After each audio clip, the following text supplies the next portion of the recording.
Well, good afternoon. Thank you so much, Steffi, for the nice introductory words, and for everyone here to still be alive and sit here and live through this. Do you still feel alive? Or can you breathe? Which is kind of the essence of living systems after such a big round of mental input. What I would like to do is to focus exactly on the living systems. I've been listening, and I love it when different vocabulary and different patterns in different parts or bubbles, as we might say, in our society come together, and we can draw on what others have said and maybe challenge one or the other thing, or add them together or see new connections. So this is where I am at. I brought some slides. Being professors, we always have to have slides.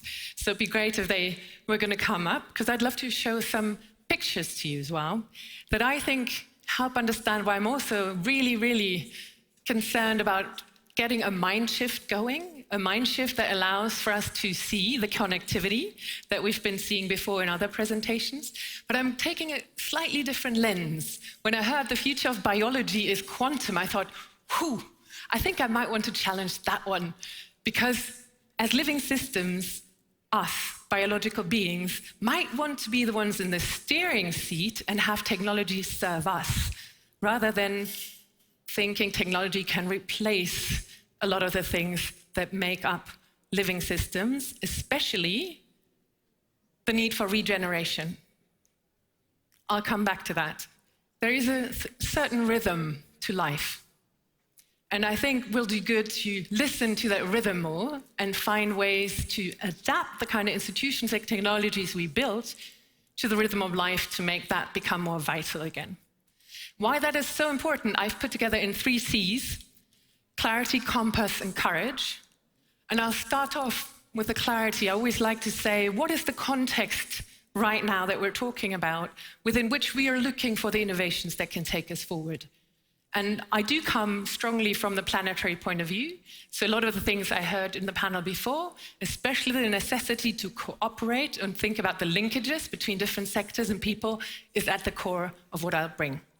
And since many of you are going to Davos on Saturday, or at least some, there is a transfer, I'll pull out the most recent global risk report that came out yesterday.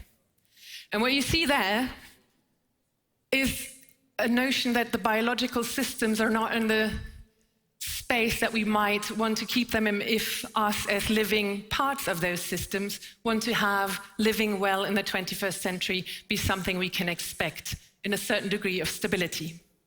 The last 10,000 years have been very benign from that point of view. If you go back a little bit further, you see very erratic changes in temperatures, and thus the ways that seasons have behaved, that landslides and places have changed and not necessarily were as predictive as in the last 10,000 years that we call the Holocene.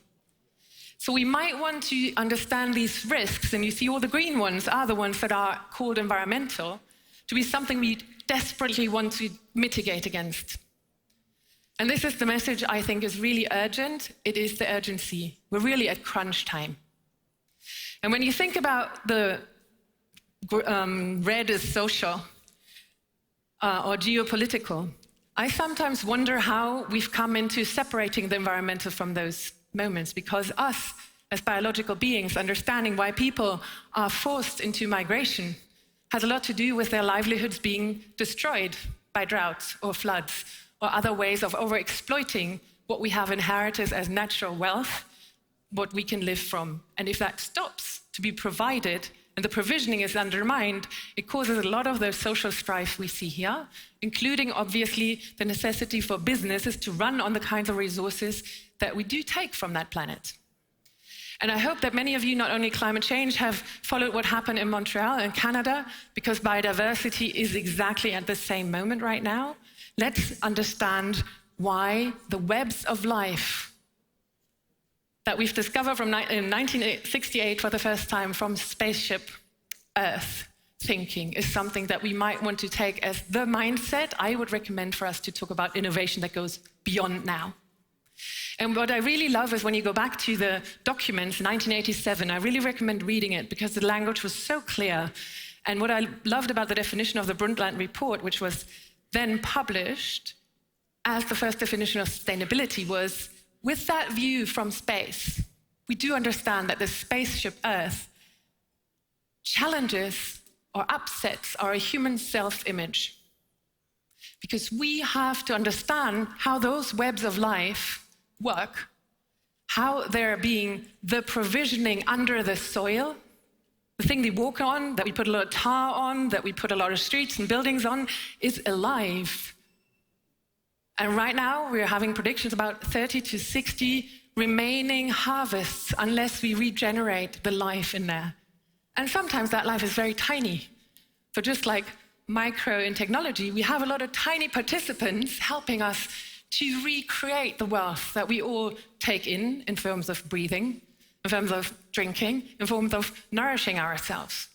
Because we're connected to those bigger systems. And this is why the Nobel laureates that came together from all different walks of disciplines last year put out a statement and said, we have to understand, if we want to mitigate the risks, that we have to adapt that mindset. We do have to upset our human self-image of who we are, that we're not separate. It's not environment, environ, it is within us. It goes through us. It comes back to us. The coronavirus has shown it. Microplastics is the other thing. So how do we make sure that becomes healthy again? How do we put innovation at the service of life that is driven by understanding that interconnectivity and by adopting a new mindset that can guide the kind of institutions? I loved it that it was pointed out that we are creating the future. It doesn't come towards us, we are creating it by every single step we take every single day. And this is the view I would like to take in. And I think for me, if I summarize a little bit, what is the Anthropocene mindset versus the Holocene mindset? The Anthropocene describes how humans have become so many and their intensity of interacting with those ecosystems has become so strong that we are the driving force of changing those regenerative cycles, be it the soils, be it the climate, be it the biodiversity populations. And this is why it's us that are causing the risks that we see in the reports, and that can also change them and rein them in. But with this, we have to stop thinking about us being separate as parts, as only individuals, but really think about the connectivity and the partaking. Because if there's one message from complex systems research, is that everything, and I think that's what quantum computing is as well, is connected and affects each other. And this is why we are constantly partaking in shaping that future.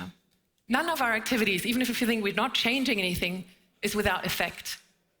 And it's our freedom and responsibility to look at the effects that we're having. And that means, to me, that we might want to listen to that living world pulsing away, because it does have a certain rhythm, and not only go for what's technologically possible and what we can make a lot of money from, but understand what is the impact it has on our quality of life and existence. And for that, we have to, I think, really add on what was said in the panel before, getting our metrics right, our numbers and narratives with which we are guiding our actions, our key performance indicators that are telling us this is a good way to go, this is a measure that will lead us towards achieving our goals, or no.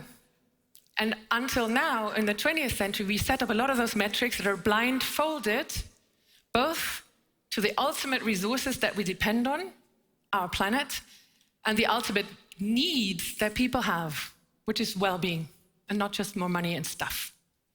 So if we correct, and ESG is one of those attempts, and we have corporate sustainable development reporting being amended in the EU, is not trying for bureaucracy to be infringing on freedom, but it is trying to create different frameworks under which free actors find it much more easy to bring out sustainable solutions.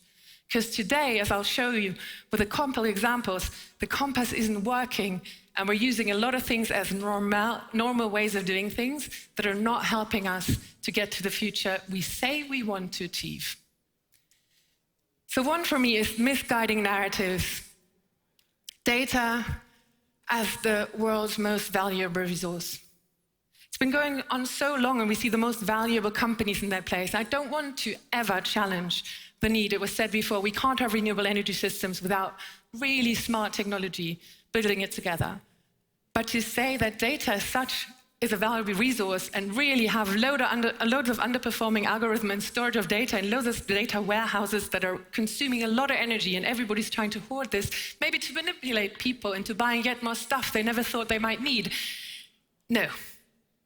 It's not the way that we should use that huge potential of digitalization and the way that we can understand much better what's happening. So how do we put it to use, to change and get to technology for future?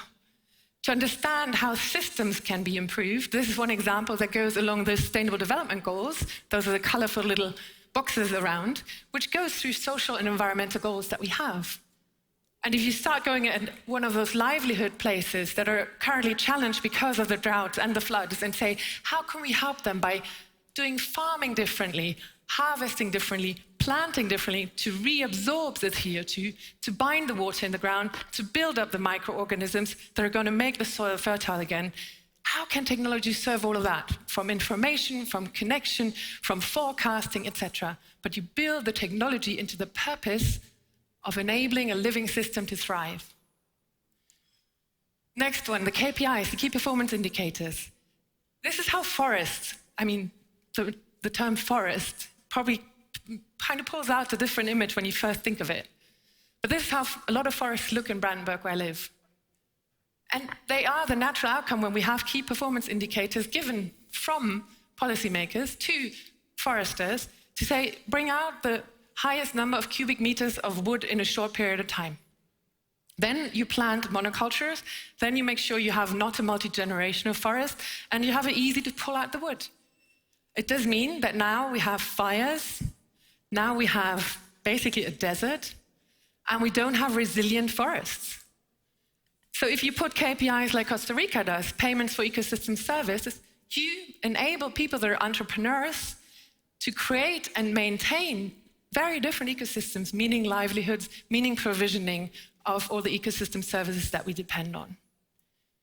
So which KPIs, and how do we talk about investments? I think a lot needs to be corrected because it is basically extraction. When you're knowing that people depend on living space, when you know that farmers depend on ground, and there's too much money floating around that only seeks for a short-term financial return on invest, you're not creating the kind of living spaces that allow for everyone to be part of that 21st century and living well. And you make it very difficult for the spaces to emerge to be ecologically sound and socially inclusive. So how do we create guiding investment and taxonomy in the EU and other places are just attempts to say, how can we make sure the impact and thus what shows, what we build, what we create through the money, which is a source of energy in the end, the craziest social technology humanity might have ever invented. It's a contract, and we think of it as a thing. It's a relationship. It can enable us to build very beautiful places, but we have to make sure it wants to do that, and that prices are telling the truth, whether it's going the right way or no. Talking the prices is my last example. We still call this is from the food sector. The return that's being made in that sector is what we calculate for, but we're not accounting for the damage done. When this is the 10 trillion in the global food system, but if you go into what are the health costs from obesity, undernutrition, pollution, pesticides, microplastics, etc., to people that then society has to pay for, to compensate for, or individuals suffer from, you want to subtract that.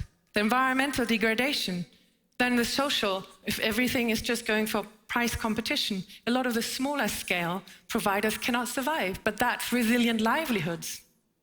So if we were to correct, we'd have a very different idea that it costs right now for this system to be maintained 12 trillion a year. But we are only accounting for the 10 trillion made.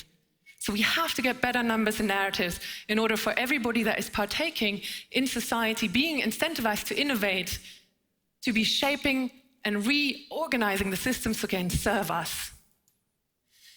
And this is why I think, for one example, that I think is a very leading one, is the Capitalism Coalition that tries to bring forward an integrated protocol now on social and environmental accounting for the internal of the business model. And they're very clear that you have to do that in cooperation. It's not the market versus the state. It's not the consumer versus the producer. It's only when we get into all the different steps of the value chain. Value is created in the chain of cooperation. And really make sure that all the levers and all the incentives and all the blockers and all the standards, etc., are pulling us towards a mission to create the value of the 21st century, then we can accelerate. Then we can make it much easier for each other to be partaking in shaping the future. Each one of us with our role, cognizant that we're part of a bigger system, not saying, oh, the others aren't moving and so I can't do anything, but saying, I'll move this step. If you move this step, we can move the next step. So we have to get in that virtuous cycle and be very clear, where do we want to go? And really stop confusing means and ends. Really be clear that there's ultimate means, and that is, as long as we're biological systems, the planet that we're depending on. And then to say, what is it that people live well with? And everything else is where we can put innovation into. A lot of innovation of our institutions, a lot of innovation of the way how we talk about things, a lot of innovation how we cooperate.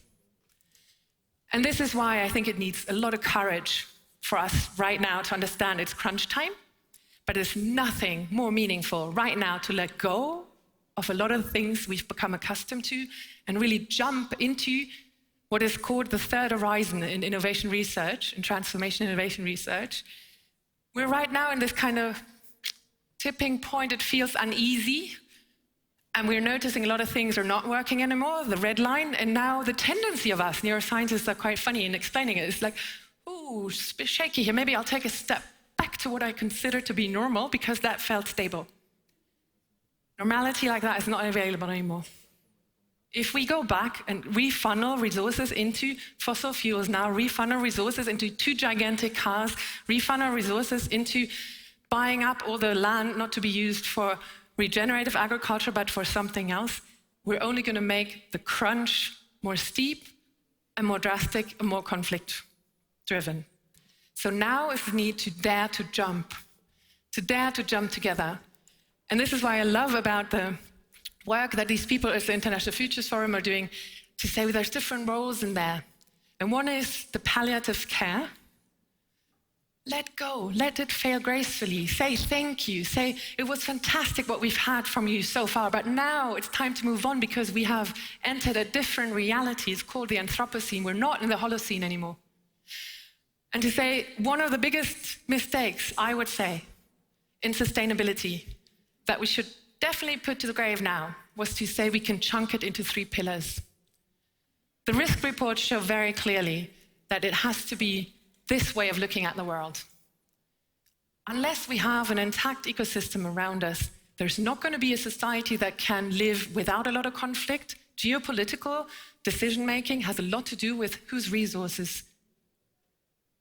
And an economy does not work when 50% of our GDP depends on biodiversity and the natural resources directly.